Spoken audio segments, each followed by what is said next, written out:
Ray Sheen, who is the president and the founder of Product and Process Innovation.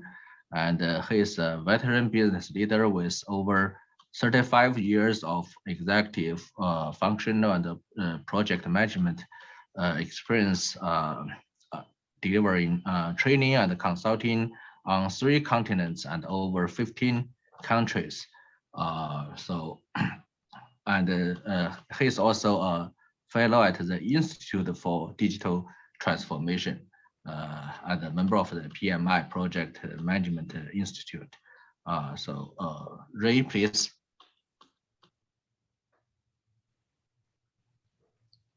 Ray, you are probably on mute. How about now? Is this okay? Good. Okay, good. Yeah. Thank you, Dr. Yuan. I appreciate that. And I appreciate the other speakers. We'll be able to build on some of that with what I'd like to take a few minutes and discuss, which is now bringing all these together and creating your digitalization strategy roadmap. We'll talk through some of the elements that are part of that roadmap, but I just think it's interesting that we've seen the combination of the metaverse and the digital twin, and looking at some deep dives into things like the memory, and understanding how we can bring all those together in a way that's going to help us move our organization forward. As was mentioned, I'm a member of the Institute for Digital Transformation. I'm also a professor at Worcester Polytech Institute. I've been involved in research and development in government labs, industry. I've worked with nonprofits. I've seen a lot, done a lot, and I'd like to share some of my experiences on that, and also provide a framework for you to move forward with your transformation. Now, disruption is something that's reality, and we've already heard and seen some things. Lee brought out some very important points of that earlier, but there's disruption is everywhere within the world we live in today. Whether we're talking economic disruption, geopolitical disruption with wars going on several places right now, regulatory disruption. We have some of the new taxonomy in Europe. We've got the ESG happening in North America. So we've got a number of new regulatory initiatives that are coming in. And then, of course, workforce disruption, the most recent being the pandemic. But there's been other things that have caused movements of workforce, changes in workforce. All of those are creating a lot of disruption for us. Disruption creates both opportunities and threats. Now, if we look at what our response, organizational response to disruption, it'll take one of 5 different responses. One response would be just ignore the disruption altogether. Don't pay any attention to it. Assume it's just going to be a quick passing wave. It's a fad. You can ignore it. The trouble is the kinds of disruptions we're talking about now, especially in this arena of digital transformation, the disruption will make you irrelevant. It's not irrelevant. You will be irrelevant if you don't react to it. Another option, another approach to disruption would be to isolate the disruptor, put it in a box somehow, regulate it, confine it, and therefore make it irrelevant, or at least let it waste away. Once again, that's not something we can do where digital transformation is concerned. It's now too ubiquitous. It's everywhere in all aspects of society and all aspects of industry. As some of the things we've seen, it's in every industry now. So we can't isolate it. It's too late for that. A third is you can try to eliminate or ban the disruption. And we are seeing that happening in a few places of people trying to regulate the innovation, regulate the use. We're seeing that in particular around some of the social media elements, trying to provide some regulations there, trying to control it. We do have the whole issue of what is considered ethical use of digital transformation. But once again, assuming we're not going to be able to totally ban it, we may be able to regulate it some, but we can't eliminate it or ban it. We're left with the final 2 options. Well, the 4th option listed there is to challenge the disruption and compete against it. And that's to compete with your old way of working, with your current way of working, the Industry 2.0 or 3.0, wherever you are right now, and compete against Industry 4.0 and try to be faster, quicker, cheaper, smarter, better at doing what you're doing, so that the disruptor remains out there as, well, they're too expensive. Yeah, it's kind of cool technology. It's interesting, but it's too expensive, it's too unreliable, it never gets down one of those curves that Tom had shared with us about driving costs down because we are so efficient, no one wants to switch. I don't think that's going to be effective either, just because there's so many places where we're seeing the technology proliferate that we're not going to be able to effectively compete against it, which leaves then the last one, embrace the disruption and become one of the disruptors. And that's the strategy that I am recommending. It's a strategy that we've essentially been talking about, is how do we embrace the disruption? How do we embrace the digital transformation and now use it to become a disruptor in our industry, to become a leader in the industry, a leader in whatever area that we have responsibilities for, or that we are trying to dominate. Now, I also, because this particular talk is pulling together all the pieces into a strategic thinking element, I just want to mention what I mean by strategic thinking and how that works. Is that strategy occurs at multiple levels. There's the corporate level strategy of this is what our organization wants to be. This is our vision for the future. Then that often has a business unit strategy that's supporting the corporate strategy, but it's much more about what are we trying to do in this market? What are we trying to do with these product lines? How are we trying to compete in this area? And that business strategy often gets broken down into functional strategies. What's our manufacturing strategy? What's our marketing strategy? What's our IT strategy? In many of the organizations that I've seen and worked with over the last few years, digital transformation is still being thought of as an IT strategy. And it's being held there in the IT world. And what I'm suggesting to you today is digital transformation says it can't stay an IT strategy. It has to move into business and ultimately corporate strategy. And that's what I want to talk about, is how do you move from the IT technology piece into a corporate strategy, into a corporate approach for how you want to move your organization forward. And of course, any strategy, you're going to have the vision, objectives. That's classic that we see in strategy formulation. But what it really comes down to is strategy performance, strategy execution is the project prioritization and resource allocation. We can have a beautiful vision. We can have all kinds of objectives. But if we don't apply the resources to it, if we don't lay out the projects to implement it, we will never achieve that strategy. So strategy really plays out in the resource allocation, prioritization of projects. We're going to talk about some of the types of projects that you might want to do based upon the kind of strategy you'd like to go forward with. But in order for that strategy to really be effective, we want to leverage strategy enablers. And what does a strategy enabler mean? That's something in your organization, in your industry, in the environment you work in, that can allow you to accelerate your strategy and magnify the impact of the strategic changes, the strategic moves you're making. Now, there again have been a variety of things over the centuries that have helped that happen. We saw some tremendous magnification of strategy during the world wars, where new technologies, new ways of communicating, new ways of transportation were happening. So things, there can be global things like a war that can create a strategy enabler, but we want to focus instead on the strategy enabler of digitalization. And by using it as a strategy enabler, we're going to move digitalization from digitalizing our processes on into actually digital transformation of our enterprise, of the organization we're with. So let's talk about this some. Digitalization leads to digital transformation of the products and services and procedures, everything we're talking about. And Roberto just mentioned that a few minutes ago. He talked about how we can start at that digitization, just turning mechanical things into bytes. Digitalization, which now starts us to improving our processes and re-engineering the way we do work, to finally digital transformation, which means we're approaching our organization approaches the market, approaches the world in a different manner.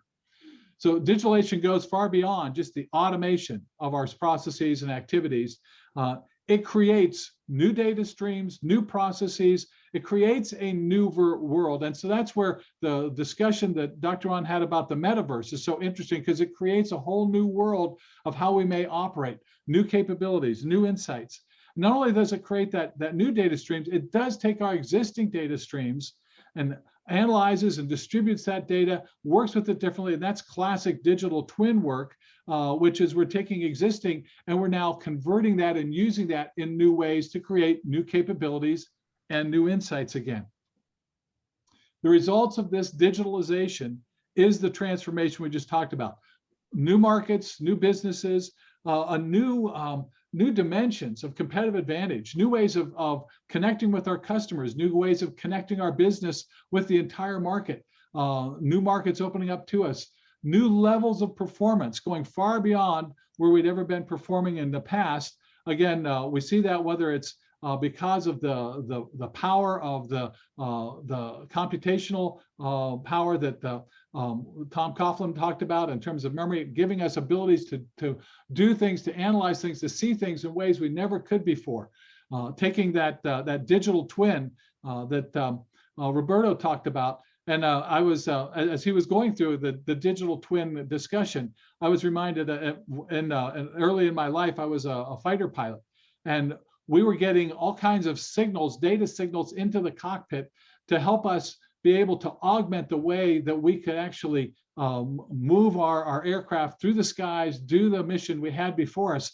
And it was already, we were trying to let that machine become us. You know, we often talked about it as a case of we were strapping the machine on our back and going up there and just poking holes in the sky. But we were already thinking like the machine, and the machine was augmenting what we were doing. That was very rudimentary digital twin, but with the information going back to the people on the land, on the ground, in addition to what we had there on our heads-up displays and other information systems. Well, I want to talk now about 5 different strategies that you might choose to leverage in your digital transformation. The first strategy I want to mention is an innovation strategy. Now that kind of makes sense if we're talking digital transformation, innovation, those come right together. We bring those together. And the vision here is that you want to be the market leader in some technology and or customer satisfaction with your technology. We're using technology to lead in the market, lead in a way that puts you ahead of others, keeps you on the front edge of the marketplace you're operating in. And your strategic objective there is now to create and apply these new technologies to products, services, and systems in ways that are going to constantly keep you in front of your competition.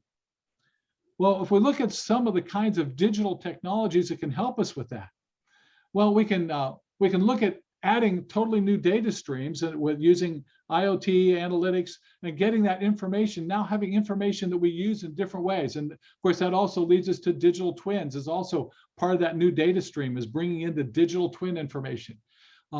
We can deal with the new connectivity, and that connectivity now gives us access once again to all over the world, to any device, any system all over the world. One of the earlier illustrations that was mentioned was GE's medical imaging systems.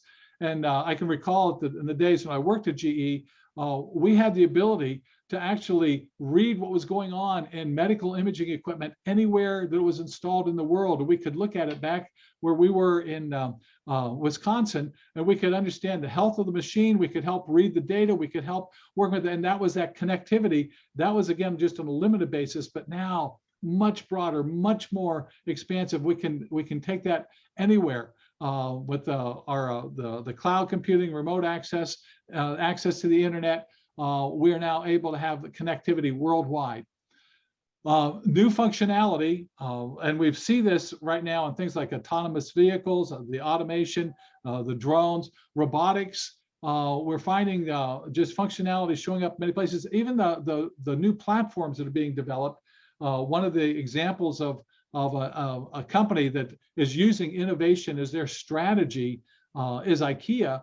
And one of the things they've done is they've created these home centers that you can go to, that you can now look at all of your appliances, your furniture, everything in your home. You can automate it and right there online decide what you want, figure out what would work best for you, and then from there turn that into the orders that you want. Again, through the automation, through the platforms that they're working with, and all the interconnectivity, new functionality available to you now. Of course, new customer interfaces. We have lots of different ways for the interface for our customers to now connect with us. They can connect with us 24/7 through apps, through all kinds of automation, and they can do that in a way that they can trust what's happening through blockchain. That's another thing that's really helped to expand some of the customer interfaces along with the supplier interfaces. And once again, automating our supply chain, being able to connect that has been all of these helping us in this area of innovation strategy. Well, that's one strategic direction you can look, is how do I have the neatest, coolest, best things that no one else can do? Another way that you may want to use as a strategic change to really transform your organization, your industry, is to look at using a sales growth strategy, which is now, I'm not trying so much to lead with technology. What I'm trying to do is lead with my interaction with my customers, be the preferred provider, the preferred supplier for whatever products or services we're providing in the market segments we want to focus on. And that's the vision. And the objectives on that is that we establish and sustain a dominant market share. And the way we do that now is going to be by how we connect with our customers, how we become so interwoven with what our customers are doing that they just naturally turn to us all the time for everything. That grows our sales. That sales growth strategy is a way that we turn to them again and again and again. Some of the digitalization enablers that help us with that would be obviously strengthening your whole customer relationship with the way you integrate. And that involves the personalization of apps, being able to provide virtual or augmented reality. Again, making that letting your customer feel like they're right there with you, doing whatever it is they're trying to do. They can try it. Again, Roberto had an example of that, of being able to try. I think it was with MVIA. He talked about you can try using the equipment until it's done exactly what you want, and then they build it that way. Obviously, there's all kinds of automation and analytics that are helpful in this area. AI and blockchain, again, help with these apps. Another example of a company doing this that has done this very well is Amazon, and the way that they have used this to grow their sales by moving from initially being just selling books to then moving out from books to other products and on into now you can buy clothes and food and any kind of white good products. You can buy cars. You can even buy some real estate on Amazon.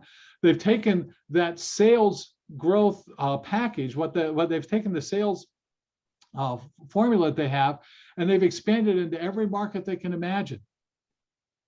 So another way to improve your sales growth strategy, reducing the time to market. Another thing that comes out of the Amazon example is the Amazon Prime, which gets things delivered sometimes same day, often overnight. So you get it right away, very fast. Products and services, again, that's going to require both possibly some redesign of your products and services into a digital or modular design so you can customize. You can then digitize. And of course, digital twin helps with being able to make sure that you've got the right products and services at the right time. Finally, we can, through the digitalization, we can now lower prices for many of our services. And so we see that many of the services that in the past that were performed on site, and I'm thinking now like on-site maintenance, service kinds of contracts, now that can be done remotely, and the pricing has dropped dramatically because that, but with that, the organization is able to grow their reach. They're able to now provide many more products and services because they have that ability to provide that remote service, that remote option, and it's lowering the price that they're providing it. So you might want to be looking at innovation. You might be looking at more the sales growth, that customer connection. Another way that you might be, another strategy you may choose to adopt would be one of a cost-saving strategy, where you're trying to really drive down your internal costs. And of course, the vision there is to be the low-cost provider of goods and services within your selected markets. And the objective is to eliminate any non-value-added costs and any friction within all the business systems and the product service designs. Now, this is a place where Lee had earlier mentioned things like Lean and Six Sigma. Those were looking to eliminate non-value-added costs. Those were things that we're in that industry 3.0 trying to eliminate that. But as we move on now to the digitization world, the digitally transformed world, we find that we can have yet another order of magnitude change in our costs. We can, through automation, we can reduce a lot of the labor costs, the automation, robotics, and it's no longer just now confined to factory floor automation. We're seeing robotics in many of the office applications. We're finding actually even with the virtual offices, something that's really come to the forefront because of the recent pandemic is that many people working from home now, working from wherever, all of that allowing the digital service, digital delivery, reducing those labor costs dramatically. We also can see a reduction in material costs, again, through digital modular design, allowing us to determine what's the most efficient use of what material we have. But another interesting thing that's come out of this is through the buying platforms. The whole platform model, the supply chain, where now we've got interconnectivity with multiple suppliers. We're able to share information with much less friction. And a lot of that friction was embedded in our material costs. Much of the material cost was the overhead of purchasing, testing, validating, and getting things in place. Now we can remove much of that through the platform buying.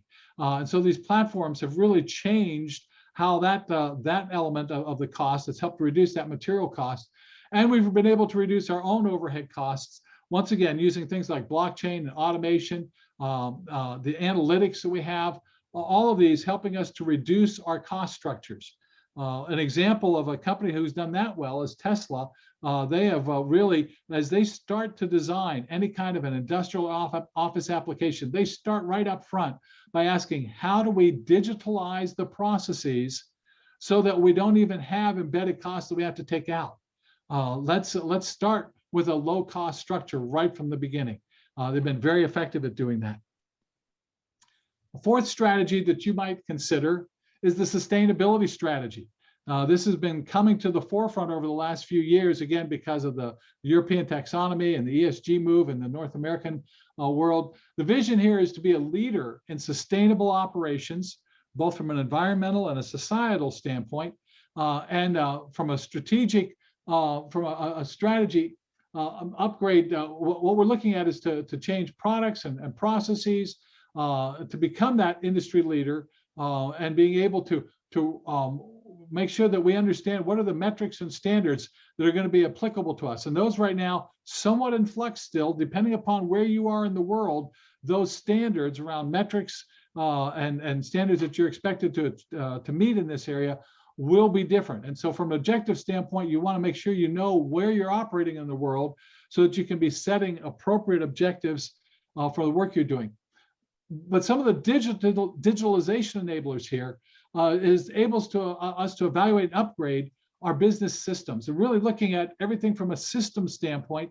And in that systems group, we can now look upstream, downstream, determine what our true environmental footprint is, and avoid some of the local optimization, the bounded rationality that we find when people are just looking within only their four walls and not realizing the tremendous environmental or societal impact they may be creating beyond that. Well, again, digitalization helps us look beyond that. We take that systems view. We've got through digital twins, through AI, we can begin to look at different ways of handling that and understanding how the business systems are impacting the environmental and societal world. We can also look at reducing waste streams. Once again, through digital modular design, I can reduce the waste that I'm creating. It allows me to do a lot more reuse, and that's, again, a major element of the taxonomy in Europe right now is the reuse piece. And so we can reuse, recycle. And of course, virtual office has helped us also here to reduce our waste streams because we don't have nearly as many people commuting back and forth, creating the waste associated with the commutes, associated with just a lot of the industrial nature of society. And another one here is in the area of safeguarding our customers and our employee information. That becomes an important element here of the sustainability is the whole cybersecurity element. That is something that is important in this area as part of the social sustainability, is we need to make sure that we have protected that. And again, Digital tools help us with this, help us to be able to, through blockchain, we can help us control what's happening in any transactions. Through cybersecurity, we can be protecting our information, our databases. And of course, again, platforms here can help us leverage the technologies that are out there, the digitalization that's out there to improve the safety and security of our workforce and of our information, both customer information and employee information. Well, the fifth strategy I want to mention is really what I call it the expansion strategy. It's not so much that you're trying to leverage that new innovation or make that much better customer connection for sales growth, or even focusing in on cost containment or sustainability. Rather, what you're trying to do is say, I've been very good locally. I now want to be worldwide. I want to do this everywhere. And once again, through digital transformation, the digitalization of our processes, we can soon become a global company, even though we have a very small local presence. We can be engaged in multiple local markets, multiple industrial segments at the same time. And we do that by developing a scalable business platform. It's a platform that we can take lots of places. We can work with it in many different areas that enables profitable, rapid growth and expansion. I'm not tied to huge brick and mortar buildings and facilities. I'm now a virtual operation that is scalable and immediately replicable anywhere in the world.